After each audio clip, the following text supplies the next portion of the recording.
Hey Butterflies, welcome to my channel. Thank you so much for tuning in. My name is Ruby. So today I'm doing something a little bit different because, I'm just always doing what I'm drawn to. And right now it's Gemini season and Mercury retrograde. And don't worry, I'm not going to be talking about astrology, but I say that because, Gemini is ruled by Mercury and they're both tied in with the element of air. So I was thinking about air, which led me to thinking about the mind space. And then I was thinking about Tehuti or Thoth. I want to speak about him both as a deity, as a concept. We're going to talk about it all. And as well as Maat, because Maat is the cosmic principle. She is order. She is the counterpart to Tehuti. They cannot exist without each other. And as a concept, Tehuti is the mind and Maat is the heart. Even in that concept, they cannot exist without each other. Like I said, I was just kind of thinking about the air element in our chakra system is connected to the heart chakra. Even in that, it's directly connected to each other, but we tend to, in society, it's almost glorified to separate the two and keep them in different realms in certain situations, when the reality of it is that they're supposed to be connected, unified at all times if we can, okay? And that's a huge obstacle that we have to overcome sometimes because in our society, it happens pretty often that those two realms get separated and there's a disconnect. So the reason why I wanted to speak about Tehuti and Mahat, aside from the fact that I love Egyptian occult knowledge, is because there's a lot of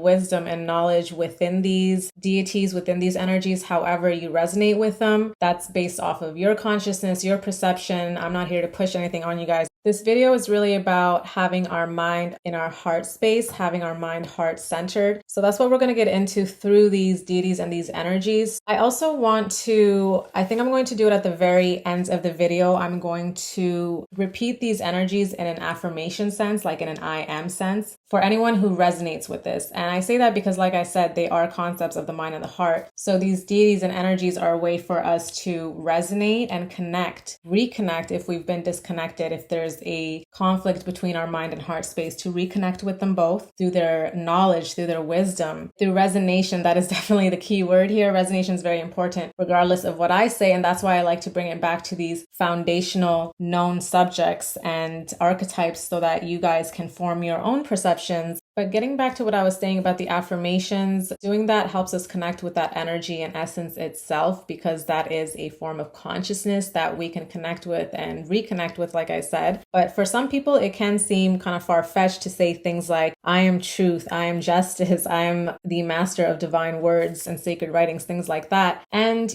I'm here to say, is it though? Aren't you those things? Or are you scared to step into those roles because it requires and it calls for a higher aspect of yourself, for you to stand in your morality, in your integrity, in your character, in your authority, in your truth? When you proclaim to be very high vibrational things, we have to stand by it as well, right? We can't just be all talk. So a lot of us don't even want to step into those roles, into those words, or we're scared to even, we don't even know it consciously. So I'll do those affirmations at the end of the video, but I will also do you guys another and write them out in the description for you guys, as much as I will suggest for you guys to write it out yourself. I know you guys want the easy copy and paste to go option, so I will write them in the description for you guys, copy and paste it into your notes, say them out loud in your voice notes, whatever you want to do. So I'm going to start with Maat, of course, because she is the center concept of Egyptian civilization. The role of the Pharaoh was to be her defender and living embodiment. And even that, I see that as the Pharaoh being Maat, being truth, being justice by living up to their character and their integrity, like I said before. So that's what it means to be Maat. So Maat is the personification of the basic law of all existence. She is truth and justice, and her name embodies the highest philosophy. So like I said, she was the center concept of Egyptian civilization, and Egypt was a reflection of heaven, as Earth is supposed to be a reflection of heaven, embodying the dimensions of the cosmic order, or Maat. So Maat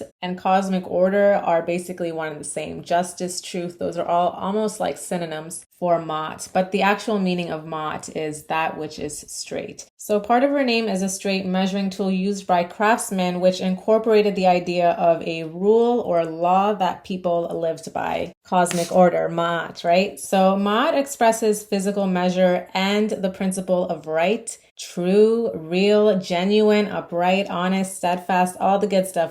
She's not born from any god. Ma'at and Tehuti is in the boat of Ra when the sun god sailed from the primeval abyss of Nu for the first time. That's like a whole other side story. I'm just adding that in for anyone who knows the occult knowledge information or wants to dive deeper into those stories. So the path of the sun god Ra, in his journey across the sky was already defined by Ma'at. So what this really means is, because Ra journeys through the Duat, through the underworld, he goes through the darkness, every day fights the serpent, and then comes out on the other side to the rising sun, right? So it's like the death and rebirth, like the cycles that we always have to go through and fighting our demons and coming up on the other side. So what this really means is, to me, in my own words, right, in our cycles of life, before we even take on this journey, the path that we take on, it's defined by our ma'at. If our integrity and our foundation is not in the right direction, if it's not unified, if it's not in alignment and things of that nature, then it can go in a different direction. So Ma'at presided over cosmic order on earth. She's known as both the daughter and the eye of Ra, but she wasn't born from any god.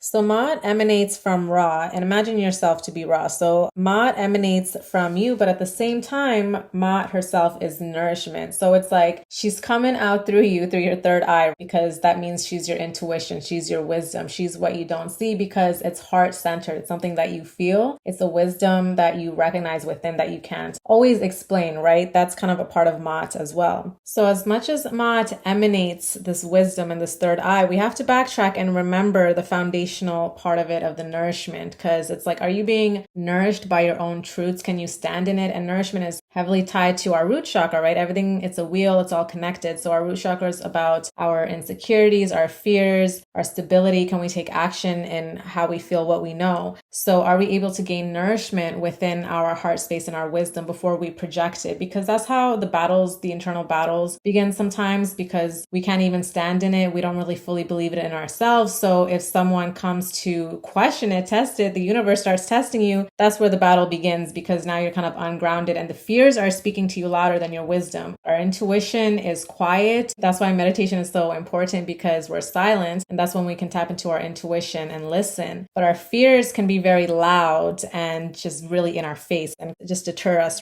So Ma'at is both the mediator and the vehicle of essence of the sun, of you. Ma'at, our truth, our heart space, it mediates. It's definitely capable, regardless of what society says that we should always use our mind and our mind only. The heart is actually the biggest and the best mediator in our situations. The mind is supposed to be brought down to the heart, which I will get to with Tehuti. And you know what? We're pretty deep in the video, so I feel like I'll have to bring Tehuti into a different video, and I'm just going to do Ma'at for this one. But anyways, like I said, she's the mediator and she's also the vehicle, the essence of us. So our truth and what we stand for, our heart space, that is both our essence and our mediator. So when we're not in tune with our essence, with our truth, with our wisdom, our heart space, all that stuff, I'm going to keep repeating it. I'm sorry, you guys, but I'm going to be a broken record with this by the end of the day, by the end of the video. All that stuff is what's going to allow us to be the mediator. You see how the two correlate here? So if we're going to emanate our Ma'at, we first have to be nourished within it. If we're going to be the mediator, then we first have to make sure we stand in our vehicle and the essence of our Ma'at. So Ra lives by the cosmic order of quote-unquote Ma'at, the beautiful, and her inseparable companion and complement is Tehuti, like I said, scribe of gods and master of divine words. So Tehuti needs the order and harmony of Ma'at for his sacred writings and magical formulae to be effective. Just like Ma'at needs Tehuti, the medium of mind and Mercury, for her laws to be expressed on earth. And you guys see how this is kind of getting back to that masculine feminine interplay, right? Always connected. Ma'at rules everything, the time and the seasons of all the gods. So she is the presence of the beginning and the end in all times and all worlds. Without her, nothing can exist, for she was the food and drink of Ra himself, the source of all aspects of the goddess and the fulfillment as the consciousness of all consciousness. So the double form of Ma'at is Ma'ati, goddess of north and south, and she presides over the weighing of the heart in the hall of judgment, which is what she's mainly known for, to be in the hall of judgment with her feather.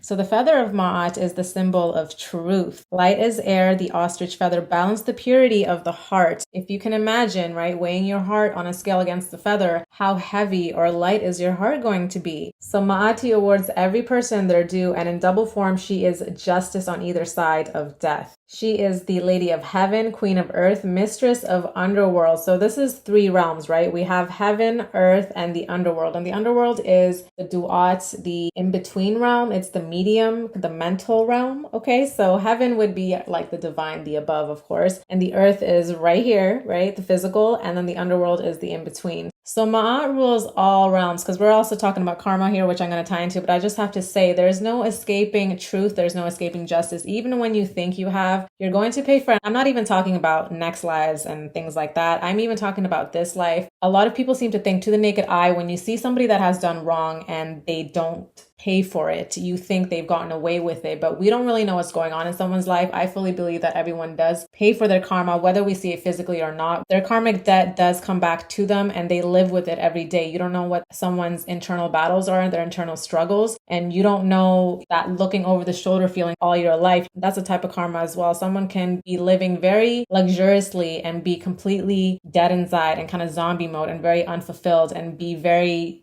unhealthy people, let's say, right? I digress a little bit, but not really, because she is justice in its divine state, which incorporates karma. And karma means action. Every action has its reaction. Every cause has its effect. Every thought is a seed. We are free at any moment to change anything and everything, to overcome any seed we've planted in the past or existent life. To change, we only need to be united with the principle of Ma'at, with truth, with our own truth, our internal truth, to be totally straight with ourselves. Okay, and what that means is not letting ourselves be tricked by our subconscious and our ego. And that does take a lot of conscious work. It takes a lot of fighting against our fight, flight, or freeze modes that we're used to and breaking free from cycles. So the judgment is the weighing of the heart, and the heart is the knowing function, but it can only be trusted when the mind is in the heart. So Ma'at and Tehuti are the heart and the mind in perfect unity. And Ma'at is the cosmos, the truth in all things, the key to the reason for man's life, and the key to theological and mystical philosophy. So that's the information I have on Ma'at. Do with it as you will. I hope it resonated with you. I hope it connected with you on some level. Now, she kind of looks like Aset sometimes, or Isis. She has those outstretched wings, but her colors are the 3 alchemical colors of transmutation: white, red, and black. And I'll link down the video of alchemy. What is alchemy? The very basics that I can, sum it up to. I'll link that down below if you guys are interested in that, because Egyptian deities reflect the stages of alchemy and transmutation. So I'm going to do the affirmations in the I am form, and I'm going to refer to Ma'at as heart and Tehuti as the mind, okay? I am Ma'at, I am heart, that which is straight. I am the personification of the basic law of all existence. I am truth and justice, and my name embodies the highest philosophy. I express physical measure and the principle of right, true, real, genuine, upright, honest, and steadfast. The path of my journey on this earth was already defined by my heart, by my truth. I emanate my wisdom from my third eye, but at the same time, I am myself nourishment. I am the mediator and the vehicle of essence of the sun myself. I live by the cosmic order of Ma'at, the beautiful. My mind needs the order and harmony of my heart for my sacred writings and magical formulae to be effective, just as my heart needs the medium of my mind for my laws to be expressed on earth. My heart rules everything, the time, the seasons of all gods and all energies within me, all consciousness within me. My heart is the presence of beginning and end in all times and all worlds, the source of all aspects of the goddess, and the fulfillment as the consciousness of all consciousness is my heart. I am justice in its divine state, incorporating karma, meaning action. For every action, there's a reaction. Every cause has its effect. Every thought is a seed. I am free at any moment to change anything, to overcome any seed I have ever planted in a past or existent life. To change, I only need to be united with the principle of my heart, to be totally straight with myself, to be totally true, free of judgment, and embrace my heart without ego. The judgment is the weighing of my heart. My heart is the knowing function, but can only be trusted when my mind is in my heart. My heart is the cosmos, the truth in all things, the key to the reason for my life, the key to my theological and mystical philosophies.